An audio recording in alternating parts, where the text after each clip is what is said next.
नमस्कार दोस्तों, स्वागत है आप सभी का एसजी क्लासेस की इस ऑनलाइन साइंस क्लास में। मैं मोहित पांडे आप सभी का स्वागत करता हूं। दोस्तों, आज हम एक नया टॉपिक पढ़ने जा रहे हैं, centre of gravity. Centre of gravity को हम गुरुत्वाकर्षण का केंद्र भी कहते हैं दोस्तों। गुरुत्वाकर्षण का केंद्र, गुरुत्वाकर्षण का केंद्र यानी गुरुत्वाकर्षण का केंद्र भी कहते हैं। सेंटर ऑफ ग्रेविटी को, गुरुत्वाकर्षण तो वो बल होता है जो किसी भी वस्तु को अपनी ओर खींचता है। हमारी अर्थ का जो ग्रेविटेशनल फोर्स है वो किसी भी वस्तु को जो फ्रीली फॉल करती है ऊपर से, उसे अपनी ओर आकर्षित करता है, अट्रैक्ट करता है। उसी को हम उस वस्तु की सेंटर ऑफ ग्रेविटी कहते हैं, जिस पॉइंट के अलोंग वो वस्तु नीचे की ओर जाती है। आइए एक्सप्लेन करके इसको समझेंगे अभी दोस्तों। उससे पहले मैं आपको बता दूं कि आपको समझना होगा मोमेंट ऑफ फोर्स क्या होता है। Moment of force,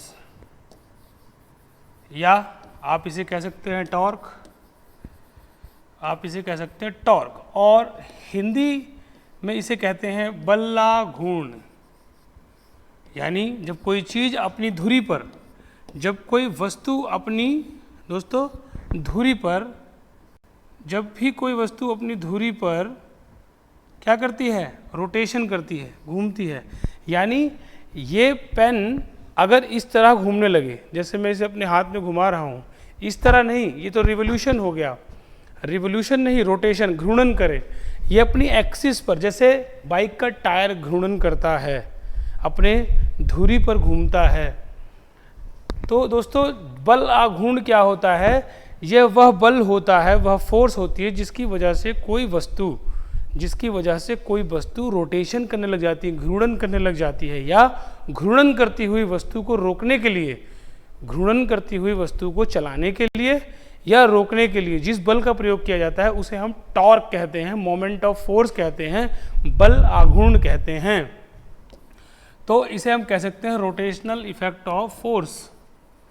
rotational effect of force, rotational effect of force along axis of rotation। axis मतलब क्या हुआ दोस्तों? धुरी। यानी धुरी, जिस धुरी पर रोटेशन हो रहा है उसके along, यानी rotational effect of force along axis of rotation of object। जो भी वस्तु घूम रही है वह अपनी धुरी पर घूमती है। जैसे धरती सूर्य का चक्कर लगाती है पर अपनी धुरी पर घूमती है, रोटेट करती है, घूर्णन करती है। 24 घंटे में धरती अपनी धुरी पर एक कंप्लीट घूर्णन कर लेती है, एक कंप्लीट रोटेशन कर लेती है। ऐसे ही जब कोई वस्तु पर बल लगता है जिसके कारण वह रोटेट करती है, यानी रोटेशनल इफेक्ट ऑफ फोर्स, बल के कारण उसमें रोटेशन आ जाए। जैसे मोटर का शाफ्ट घूमता है दोस्तों, मोटर का शाफ्ट टॉर्क के कारण घूमता है, उस पर टॉर्क, टेंजेंशियल फोर्स लगती है, टॉर्क लगती है, मोमेंट ऑफ फोर्स लगती है, तो यह वस्तु घूमती है। और इस फोर्स की वैल्यू क्या होती है दोस्तों? इस फोर्स, मोमेंट ऑफ फोर्स की वैल्यू क्या होती है? देखिए, मैं mf लिख रहा हूँ। मोमेंट ऑफ फोर्स की वैल्यू होती है कि जितना बल उसके ऊपर लगा, मैग्नीट्यूड ऑफ फोर्स, जितना बल उसके ऊपर लगा, इनटू वह बल कहाँ से लगा। मान लीजिए वह बल यहाँ से इस तरह से लगा, ठीक है। एक्सिस ऑफ रोटेशन, वह बल जो लगता है उसका perpendicular distance axis of rotation से क्या था, यानी एक्सिस ऑफ रोटेशन, उसकी धुरी से कितनी दूरी से वह बल लग रहा है उसका परपेंडिकुलर डिस्टेंस, यानी लंबवत दूरी, यानी सबसे सीधी दूरी होती है, सबसे शॉर्टेस्ट पाथ होता है लंबवत दूरी, सबसे छोटी दूरी को लंबवत दूरी कहते हैं। तो दोस्तों, जो फोर्स मान लीजिए यहाँ से लगी, इस पॉइंट से हमने रोटेशनल, किसी कोई बॉडी रोटेट कर रही थी, शाफ्ट घूम रहा था, टायर घूम रहा था, और हमने उसके ऊपर रोटेशनल मूवमेंट में थी बॉडी, उस पर हमने एक फोर्स लगाई दोस्तों, और वह फोर्स लगाने के बाद वह बॉडी रुक गई या फिर और तेज रोटेट करने लगी। तो वह फोर्स का जो डिस्टेंस होता है उसे बोलते हैं हम d। तो दोस्तों F इंटू डी, यानी F होता है न्यूटन में, इनटू मीटर में क्या होता है, डिस्टेंस। तो दोस्तों देख लीजिए आप, परपेंडिकुलर डिस्टेंस बिटवीन यानी लंबवत दूरी, जहाँ से जिस बिंदु से बल लगा है और जिस धुरी पर बल लगा है उसकी दूरी गुणा जितनी फोर्स, जितना बल लगा है, उसे हम बोलते हैं मोमेंट ऑफ फोर्स यानी टॉर्क दोस्तों, यानी बल आघूर्ण। जो भी बल किसी वस्तु को रोटेट यानी घूर्णन करवाता है उसकी धुरी पर, उसे हम बल आघूर्ण कहते हैं। और उसकी वैल्यू क्या होती है, बल कितना लगा है, मान लीजिए बल 5 न्यूटन लगा है तो 5 न्यूटन इंटू कितनी दूर से बल लगा है, धुरी से कितनी दूर, लंबवत दूरी, धुरी से लंबवत दूरी कितनी है उस बल की, तो हम उसे मल्टीप्लाई करते हैं।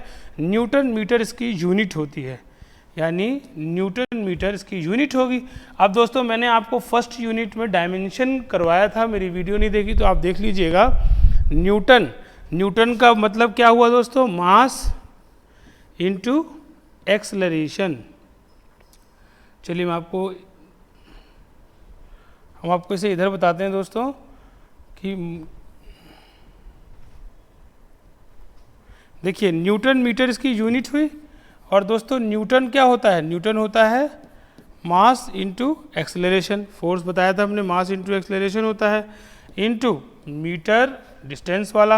अब मास m1, इसकी डायमेंशन देखिए दोस्तों, मीटर L1 और नहीं मीटर L2, सॉरी दोस्तों, क्योंकि मीटर 2 बार है, मीटर इंटू मीटर तो L2 और t-2, यानी इसकी डायमेंशन क्या हो गई, m1 L2 एंड t-2। तो हमने चंद सेकंड्स में इसकी डायमेंशन भी निकाल ली दोस्तों। अब आइए मैं आपको सेंटर ऑफ ग्रेविटी, जो आज का सबसे महत्वपूर्ण टॉपिक है, उसे बताता हूँ। दोस्तों सेंटर ऑफ ग्रेविटी में से COG लिख रहा हूँ, यानी गुरुत्वाकर्षण का केंद्र क्या होता है। दोस्तों हमारी पूरी बॉडी है, एक ह्यूमन बॉडी है, पर आपने कभी ध्यान दिया है जब कभी हमें बहुत ज़्यादा बल लगाना पड़ता है किसी भी वस्तु पर, तो सबसे ज़्यादा जोर हमारा किस बॉडी के पार्ट पर पड़ता है, सारा जोर हमारा कहाँ केंद्रित होता है, किस बिंदु पर, लगभग हमारे पेट के आसपास। तो यानी कि पेट के आसपास केंद्रित होता है। मान लीजिए आपको कोई स्लाइड है ऐसे और इसको अपनी उंगली पर उठाना है, तो आप यहाँ पर अगर उंगली रखेंगे, बैलेंस करना है, मतलब अपनी उंगली पर बैलेंस करना है, तो अगर आप यहाँ पर मान लीजिए इस बिंदु पर अपनी उंगली रखते हैं तो बैलेंस नहीं होगा, यहाँ पर रखते हैं तो बैलेंस नहीं होगा। लेकिन आप कहीं यहाँ बीच में जिस भी बिंदु पर यह कार्डबोर्ड आपके उंगली पर टिक जाएगा हवा में, यानी बैलेंस हो जाएगा, उसी बिंदु को आप सेंटर ऑफ ग्रेविटी कहेंगे दोस्तों। सेंटर ऑफ ग्रेविटी होता क्या है, सेंटर ऑफ ग्रेविटी यानी गुरुत्वाकर्षण का केंद्र किसी भी वस्तु का वह बिंदु होता है जहां पर उसका पूरा वजन, पूरा weight, entire mass of a body act, जिस पॉइंट के अलोंग हमारा या किसी भी वस्तु का पूरा वजन, entire mass of a body act करता है।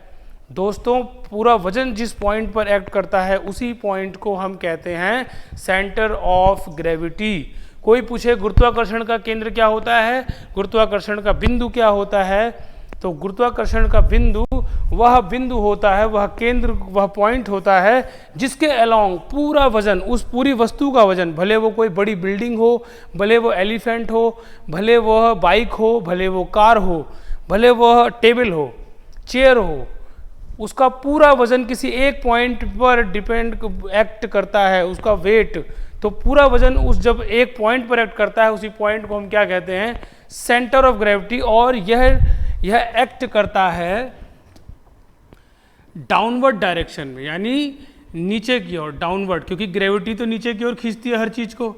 न्यूटन ने कहा था, है ना, एप्पल गिरा था तो नीचे ही आया, हर वो चीज़ जो ऊपर जाती है वो नीचे आ जाती है, अगर वो ऊपर जाएगी तो वो नीचे अपने आप आ जाती है ग्रेविटी के कारण। तो डाउनवर्ड डायरेक्शन में एक्ट करता है। जैसे कोई भी मान लीजिए वस्तु है, ये उसका सेंटर ऑफ ग्रेविटी का पॉइंट है, तो ये डाउनवर्ड डायरेक्शन में एक्ट करता है दोस्तों। यानी इससे हमें क्या मालूम होता है, centre of gravity where entire mass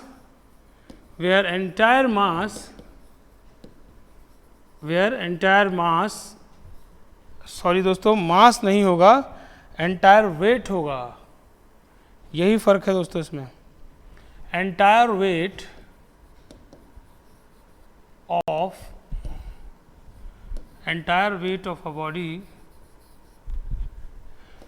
acts.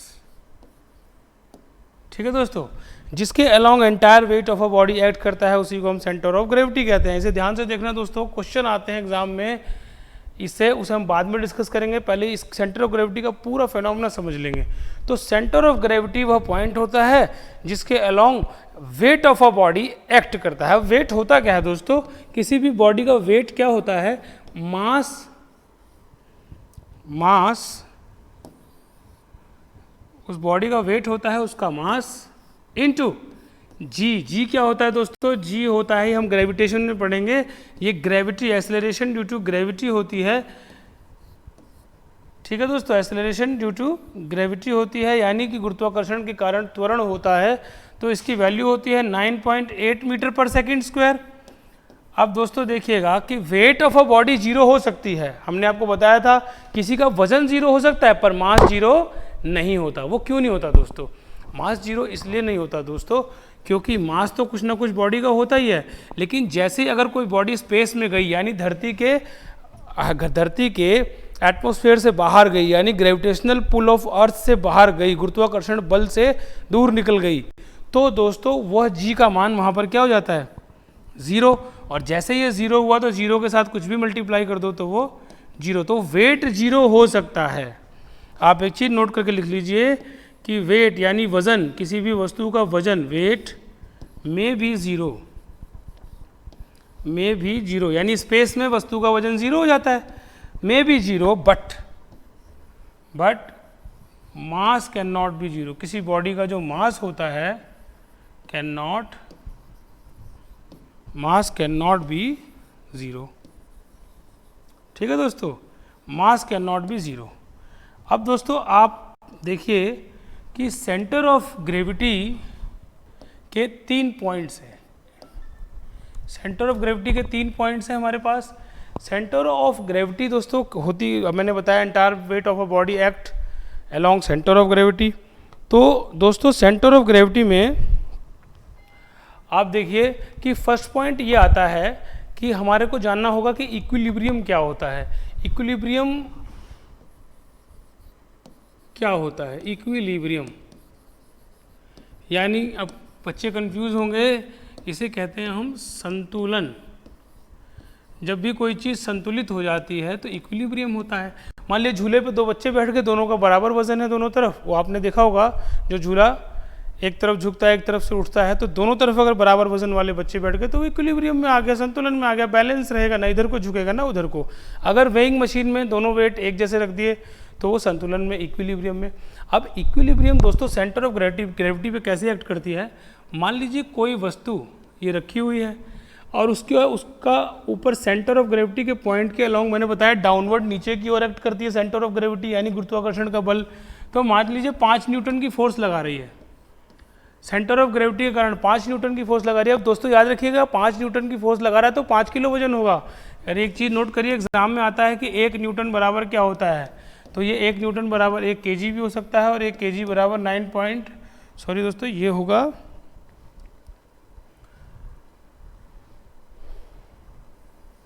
यानी 1 केजी बराबर होता है 9.8 न्यूटन, 9.8 न्यूटन होता है। ठीक है दोस्तों, 1 केजी, ये रिलेशन याद रखिएगा कि 1 केजी बराबर 9.8 न्यूटन होता है।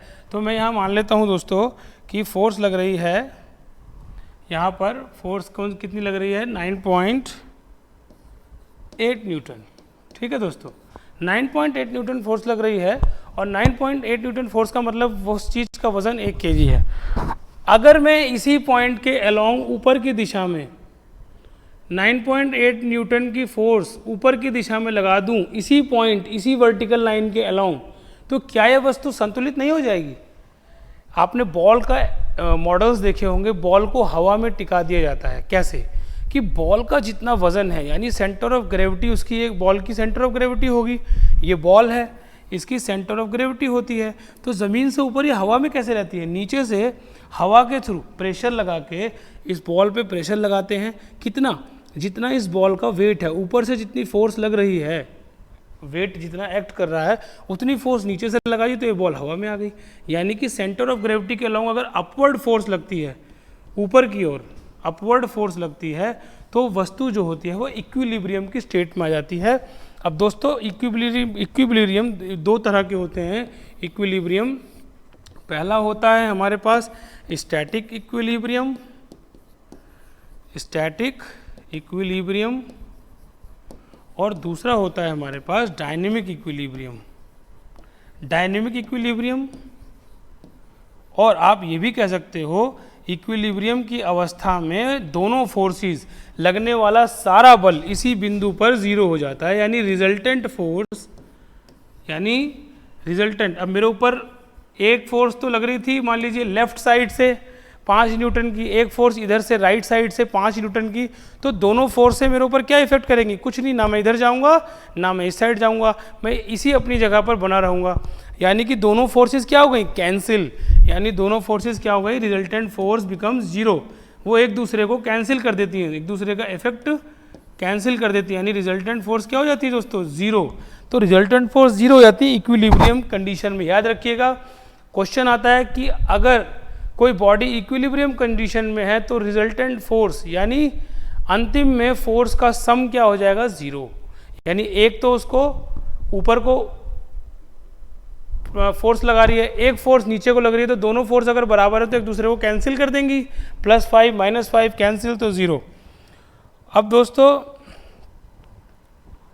नेक्स्ट इसमें हमारे पास आता है कि डायनेमिक इक्विलिब्रियम तो गतिशील होता है। जब कोई वस्तु चल रही होगी तो उसके ऊपर सभी रिजल्टेंट फोर्सेस जो होंगी वो जब जीरो हो जाती हैं तो उसे हम डायनेमिक इक्विलिब्रियम कहते हैं दोस्तों।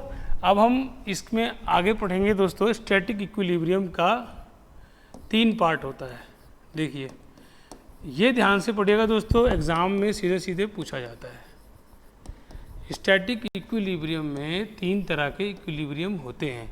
पहला इक्विलिब्रियम जो होता है दोस्तों वो होता है स्टेबल इक्विलिब्रियम, यानी संतुलन।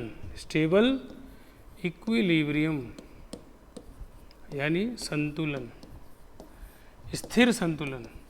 ठीक है दोस्तों, स्थिर संतुलन। और स्थिर संतुलन होता क्या दोस्तों, आप समझिएगा। मान लीजिए मेरे पास एक बॉडी है, एक चकोर मेरे पास वो है, मान लीजिए स्टिक है जो क्यूबॉइड की फॉर्म में है। अगर मैं इसे खड़ा कर देता हूँ तो अच्छा, मैंने ये भी बताया कि सेंटर ऑफ ग्रेविटी एक पॉइंट के अलोंग एक्ट करती है।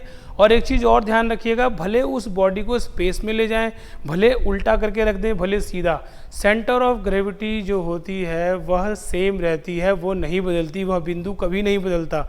भले उस बॉडी को आप टेढ़ा रख दें, भले बुक की सेंटर ऑफ ग्रेविटी जो होगी वो टेढ़ा रख दें, खड़ी कर दें बुक, भले उसे ज़मीन पर रख दें, उसकी सेंटर ऑफ ग्रेविटी वही रहेगी।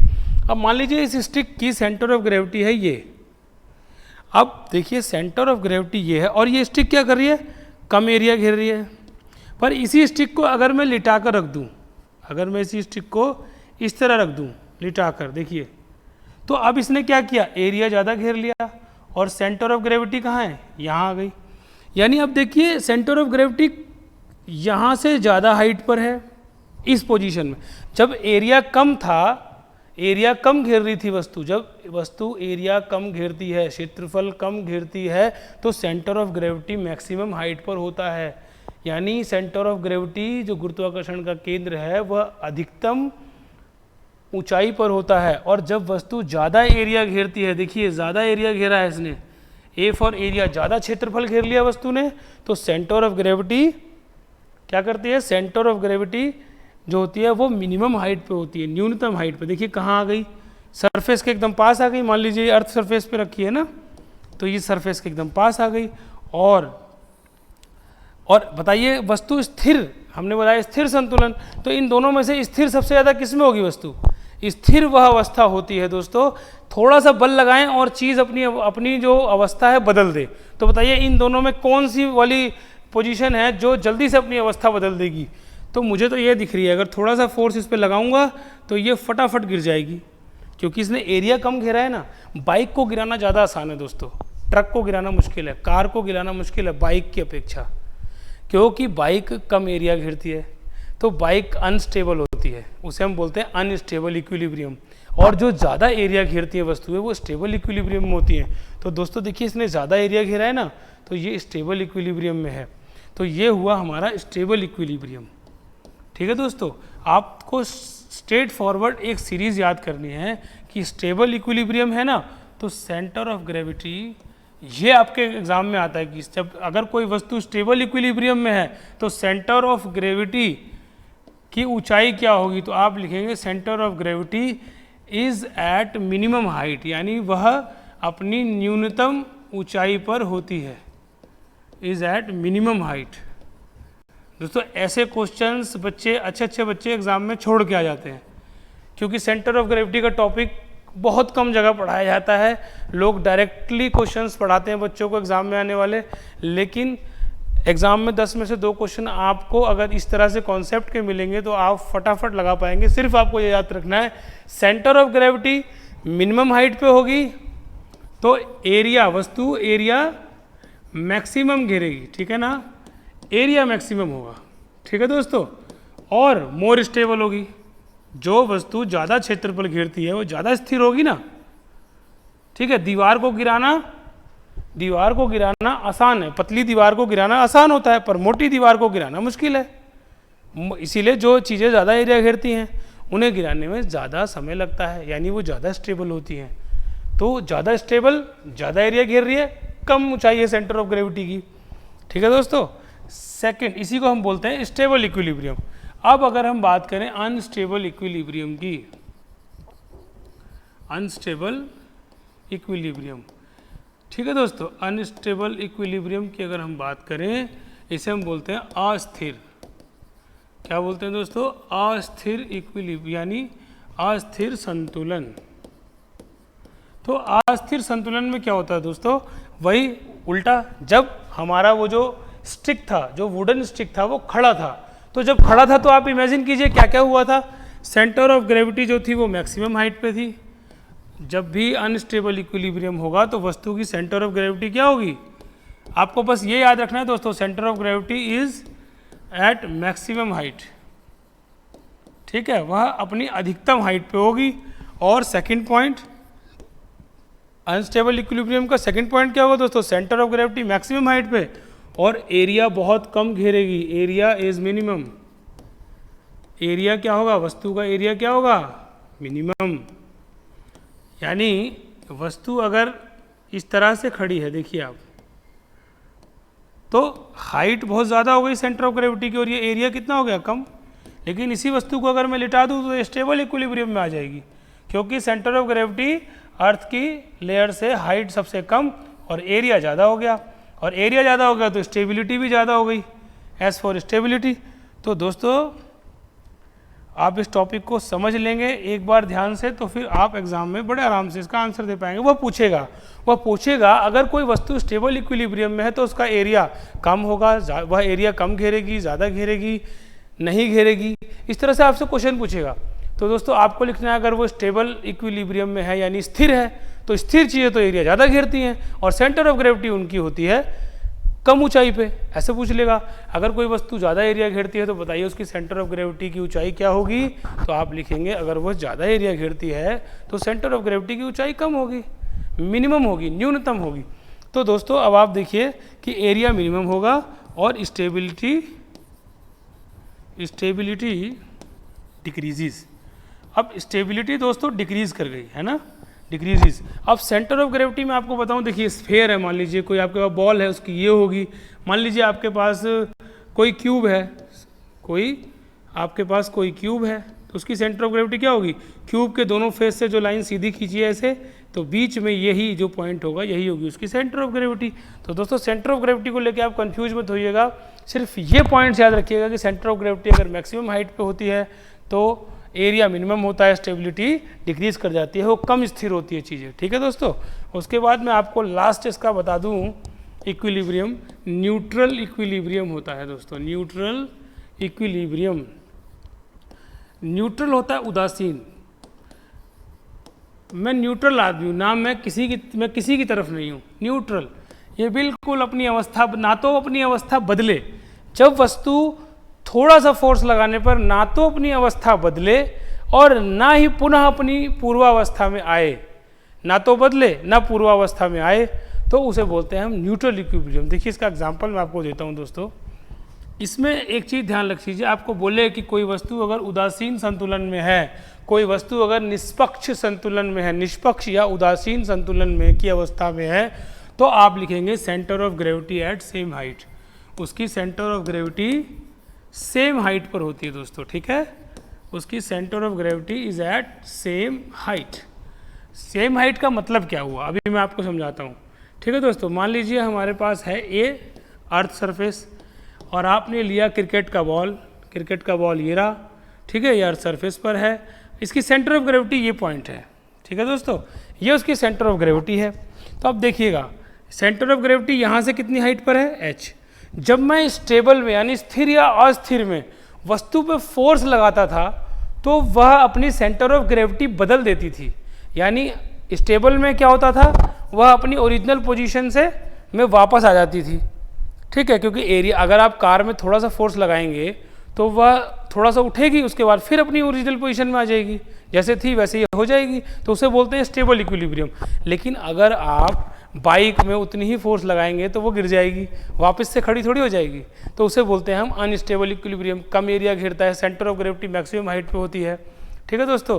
और इसके बाद देखिए, अगर हम इस बॉल में थोड़ा सा फोर्स लगाएं तो ये यहाँ पर चली आएगी, ठीक है, ये यहाँ से खिसक के यहाँ चली आई। अब बताइए तो इसकी सेंटर ऑफ ग्रेविटी बदल गई क्या? जब हमने स्टिक को थोड़ा सा फोर्स लगाया था, वह स्टैंड वर्टिकल पोजीशन में थी, तो उसने अपनी अवस्था बदल दी।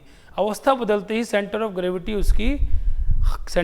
की धरती से ऊंचाई बदल गई, सरफेस से ऊंचाई बदल गई। पहले मैक्सिमम हाइट पे थी अनस्टेबल में, तो वो स्टेबल स्थिर से अस्थिर में आ गई, मतलब अस्थिर से स्थिर में आ गई, तो उसकी ऊंचाई कम हो गई। तो दोस्तों ये देखिए, ये तो सेम हाइट पर है, यानी कि बॉल, कोई भी चीज़ जब किसी सरफेस पे रोल करती है, जब कोई बॉल घूमती है किसी सरफेस के ऊपर, तो वह अपनी सेंटर ऑफ ग्रेविटी नहीं बदलती है। उसी को हम कहते हैं उदासीन संतुलन, न्यूट्रल इक्विलिब्रियम। दोस्तों एक एग्जांपल मैं आपको एक और बता दूं। जब भी मान लीजिए इर्रेगुलर शेप है आपके पास, वो तो रेगुलर शेप थी बॉल की, स्टिक की, पिरामिड की, इर्रेगुलर शेप हो आपके पास मान लीजिए, तो फर्स्ट पॉइंट, जैसे आप इमेजिन कीजिए अपने घर में आप फ्रेम को कील पे टांगते हैं, तो उस कील को हम क्या कहते हैं, पॉइंट ऑफ सस्पेंशन। क्या कहते हैं दोस्तों? पॉइंट ऑफ सस्पेंशन, यानी निलंबन का बिंदु जिस पे हम टांगते हैं। अब देखिए दोस्तों, तीन पोजीशन आप देखिएगा, तीन इसकी पोजीशन आप देखिएगा, मैं वही यहीं बना देता हूँ, तो आपको पता चल जाएगा कि स्टेबल क्या है, अनस्टेबल क्या है। देखिए ऐसे भी एग्जाम्पल में आता है कि अगर सेंटर ऑफ ग्रेविटी, मान लीजिए ये फ्रेम है, ठीक है दोस्तों, इस फ्रेम का सेंटर ऑफ ग्रेविटी ये है, मान लिया ये सेंटर ऑफ ग्रेविटी है। मान लीजिए पॉइंट ऑफ सस्पेंशन, जब centre of gravity point of suspension से नीचे रहता है, यानी आपने फ्रेम में जो कील गाड़ी है ना दोस्तों, वो यहाँ पर है, इसे मैं लिख देता हूँ पॉइंट ऑफ सस्पेंशन, POS, यानी निलंबन का बिंदु, जहाँ पर आप बांधते हैं, निलंबन का बिंदु जहाँ पर आप उस चीज़ को टैग करते हैं, बांधते हैं, फ्रेम को दीवार पे लगाते हैं कील पे।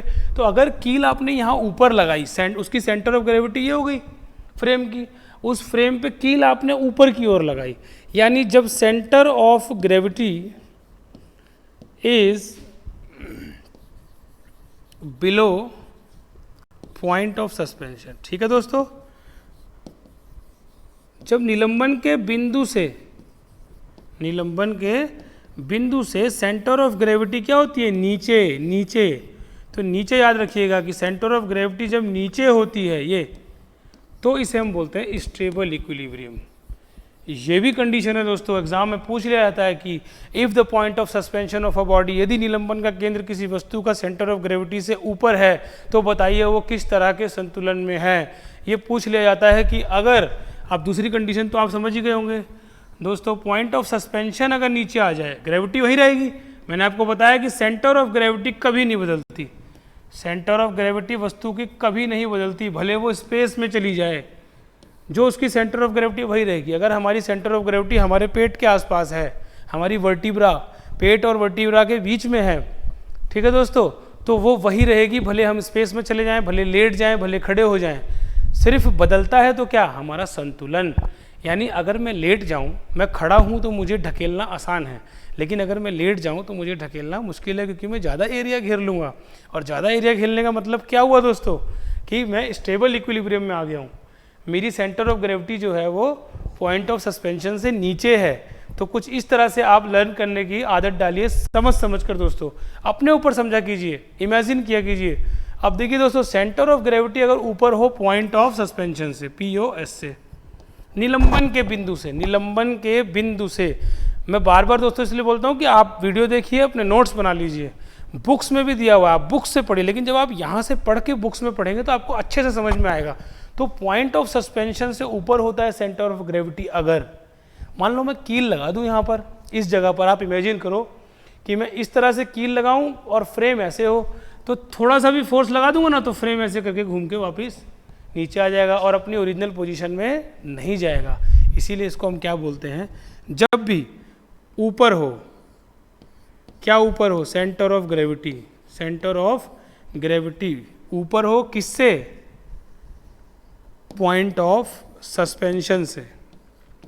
सेंटर ऑफ ग्रेविटी नीचे होगी पॉइंट ऑफ सस्पेंशन से तो stable, centre of gravity point of suspension से अगर नीचे होगी, ठीक है दोस्तों, तो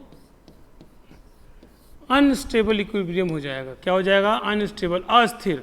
वस्तु जो है वो असंतुलन में तो होगी पर अस्थिर संतुलन होगा। यानी अगर थोड़े सा भी बल लगा दें तो वो अपनी अवस्था बदल देगी और पुनः अपनी उस अवस्था में आ नहीं पाएगी। अब देखिए न्यूट्रल इक्विलिब्रियम, देखिए वो जो मैंने आपको पहले कराया, स्टेबल, अनस्टेबल, न्यूट्रल, वो एक अलग पैरामीटर से हम इसको देखते हैं, और पॉइंट ऑफ सस्पेंशन का अलग पैरामीटर है दोस्तों। तो इसको समझ लीजिएगा आप, जब भी सेंटर ऑफ ग्रेविटी, जैसे मैंने बता दिया कि सेंटर ऑफ ग्रेविटी और point of suspension at same point होता है, मैंने बताया था ना सेम हाइट पे होता है, एट सेम पॉइंट पे होता है, तो दोस्तों हम इसको क्या कहते हैं, यहीं पर COG भी है, सेंटर ऑफ ग्रेविटी, यहीं पर पॉइंट ऑफ सस्पेंशन, निलंबन का बिंदु भी है। तो ऐसी अवस्था में हम कहते हैं न्यूट्रल इक्विलिब्रियम दोस्तों। अब दोस्तों इस पे क्वेश्चन कैसे आते हैं मैं आपको बताऊं। देखिए आपको मैं सीधे पूछ लूं, कंडीशन फॉर स्टेबल इक्विलिब्रियम, यानी स्थिर संतुलन के लिए आप कंडीशन बताइए। तो आप मुझे क्या क्या कंडीशन बताएंगे पढ़ने के बाद, आपके एग्जाम से बाहर बिल्कुल नहीं जाएगा अगर आपको सारी कंडीशंस याद है। पहली कंडीशन, सर आपने कहा था कि स्टेबल इक्विलिब्रियम होता है तो वस्तु जो होती है वो एरिया कम घेरती है। स्टेबल इक्विलिब्रियम होता है तो एरिया ज़्यादा घेरती है, एरिया मोर, ठीक है, याद रखिएगा, एरिया मोर। और आपने बताया था कि सेंटर ऑफ ग्रेविटी जो होता है, सेंटर ऑफ ग्रेविटी वो मिनिमम हाइट पे होता है, ठीक है दोस्तों, मिनिमम हाइट पर होता है, ठीक है, वस्तु मिनिमम हाइट पर होता है सेंटर ऑफ ग्रेविटी। उसके बाद दोस्तों area more, centre of gravity minimum height पर होता है। फिर आपने कहा था फिर वो स्टेबल भी होता है। ऐसी अवस्था में चीज़ें क्या होती हैं, स्टेबल इक्विलिब्रियम में होती हैं। और दोस्तों चौथा पॉइंट, द मोस्ट इंपॉर्टेंट, मैंने उस दूसरे पैरामीटर्स को भी इसमें ऐड कर दिया कि सेंटर ऑफ ग्रेविटी जो होती है इस केस में जब स्थिर होता है, जब क्या होता है, स्थिर संतुलन, स्थिर संतुलन के केस में सेंटर ऑफ ग्रेविटी नीचे होती है, ठीक है, होती है ये वाली अवस्था कि ये सेंटर ऑफ ग्रेविटी, ये पॉइंट ऑफ सस्पेंशन, ये POS और ये COG। और POS क्या होती है, ऊपर होती है, ठीक है दोस्तों। अब इसी तरह से इन्हीं सब पॉइंट्स को अगर आप उल्टा कर दें कि एरिया कम होता है, centre of gravity maximum height पे होती है, अनस्टेबल इक्विलिब्रियम हो जाएगा और COG ऊपर हो जाएगा, यहाँ नीचे है COG यानी सेंटर ऑफ ग्रेविटी ऊपर और पॉइंट ऑफ सस्पेंशन नीचे, तो वो अनस्टेबल इक्विलिब्रियम हो जाएगा। और अगर न्यूट्रल इक्विलिब्रियम की बात करें तो आप न्यूट्रल इक्विलिब्रियम की बात करेंगे तो पॉइंट ऑफ वो सेंटर ऑफ ग्रेविटी और point of suspension same height पे आ जाएगा, सेम पॉइंट पे होंगे। और सेंटर ऑफ ग्रेविटी कभी भी अपनी हाइट नहीं बदलती है, ना तो वस्तु अपनी पूरा उसी अवस्था में जाती है, ना अवस्था बदलती है। उसे हम निष्पक्ष या उदासीन इक्विलिब्रियम भी कहते हैं दोस्तों। इसी के साथ इस टॉपिक को हम समाप्त करते हैं आज, और आपसे विदाई लेते हैं दोस्तों। और उम्मीद करूंगा कि आपको बहुत कुछ समझ आया होगा। मेरी वीडियो देखकर लाइक करना ना भूलें, कमेंट करें दोस्तों, क्योंकि आपके कमेंट से ही हमें पता चलता है कि आपको कितना समझ में आ रहा है। बहुत बहुत धन्यवाद दोस्तों।